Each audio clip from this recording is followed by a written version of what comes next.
The Alberta Oil Sands are large deposits of bitumen located in three parts of Alberta: Athabasca, Cold Lake, and Peace River. Of these three locations, the Athabasca Oil Sands surrounding Fort Murray are the largest and nearest to the surface. These oil sands consist of a mixture of sand, water, clay, and crude bitumen. Unlike conventional crude oil, bitumen does not flow freely. At room temperature, it is extremely heavy and viscous like molasses. Bitumen can be mined in open pits or extracted from the ground by injecting hot water.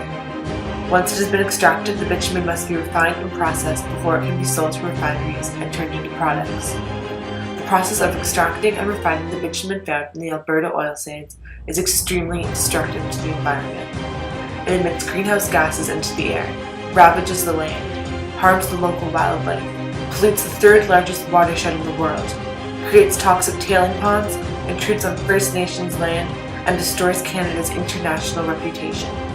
Today, we will be going on a tour of the Athabasca Oil Sands to observe the devastation firsthand and to see exactly why the oil sands should have no role in Canada's future.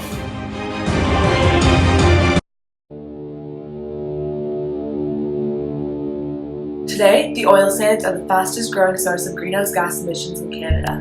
The production of the oil sands emits 3.2 to 4.5 times more greenhouse gases than the production of conventional oil.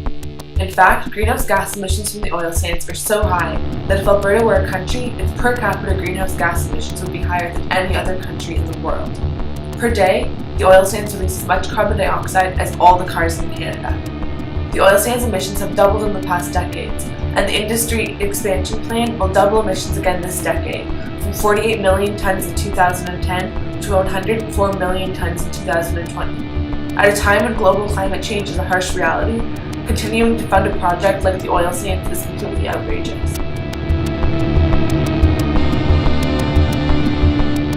The open pit mining techniques used to extract bitumen from the ground destroy the surrounding boreal forest. Vast open pit mines and the proliferation of roads, pipelines, and well sites have already removed tens of thousands of acres of wetlands and forests, and have fragmented and destroyed wildlife habitat. If the tar sands expansion plans are realized, it will undermine the ecological health of 140,000 square kilometers of boreal forest, an area the size of Florida and 20% of Alberta's land base.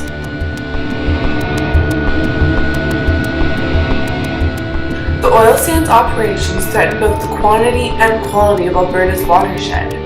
The process of refining crude bitumen uses vast amounts of water. To produce just 1 barrel of bitumen, it requires approximately 3 barrels of water. This water comes straight from the Athabasca River, from which oil sands producers took approximately 370 million cubic meters of water in just 1 year. This quantity exceeds the amount of water used by the city of Toronto every year. On top of this, oil sands operations return almost none of the water they used into the natural cycle. The Athabasca River, which flows into one of the world's largest freshwater deltas, is at risk from current water withdrawals, which greatly reduce the volume of water in the river. The lower water levels will significantly undermine the health of the river's ecosystem. Once the water has been used in the bitumen refining process, 95% of it is too polluted to be returned directly to the river, so it is pumped into giant tailings ponds alongside the shore of the Athabasca River.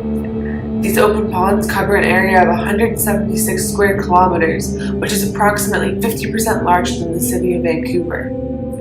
The tailings ponds are so big, they can be seen from space. The large size of the tailings ponds and their close proximity to the Athabasca River make them a huge threat to Alberta's rivers and aquifers. Furthermore, tailings ponds leak.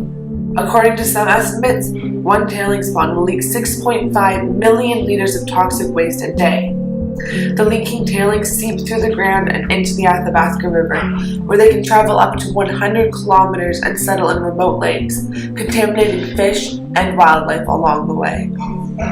The oil sands' incredibly large water usage paired with the water contamination caused by the tailings ponds will have catastrophic impacts on the ecological health of Alberta's watershed.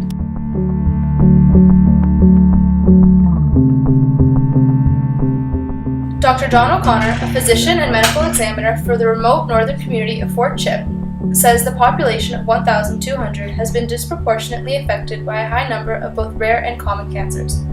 Cancer rates in Fort Chip are 30% higher than expected. There were elevated rates of blood cancer, lymphatic cancer, and soft tissue cancers. Elders in the community say that they didn't see these kinds of diseases until the oil industry started production near their homes on the southwestern tip of Lake Athabasca. O'Connor said he suspects oil and gas activity may play a role. Fort Chip is only 150 miles downstream from Canada's largest tar sands reserves. If cancer was on the rise there, the same could be true for other communities. Oil sands development can affect plants and wildlife in several ways. Impacts occur when operations disrupt the habitat of a species, for example by clearing land for well sites or mining. Linear developments such as roads, cut lines, and pipeline rights-of-way can affect wildlife by creating travel corridors for predators such as wolves.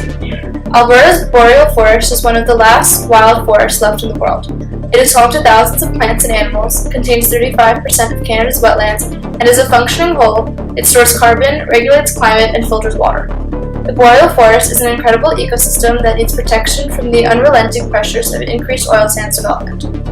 In April 2008, the impact on habitat received widespread media attention when hundreds of migrating ducks died in the Syncrude tailings ponds.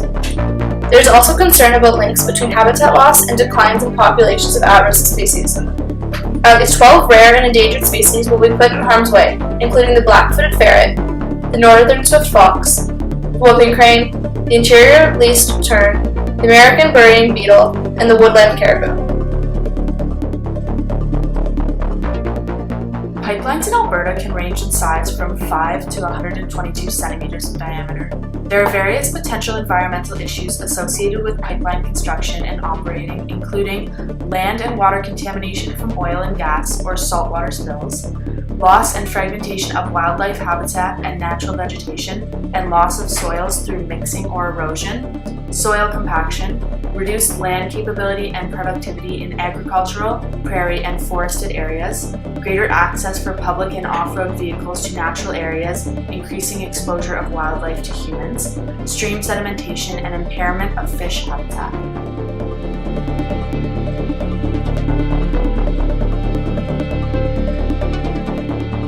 The oil sands of Alberta are also having a devastating effect on the First Nations communities of Alberta.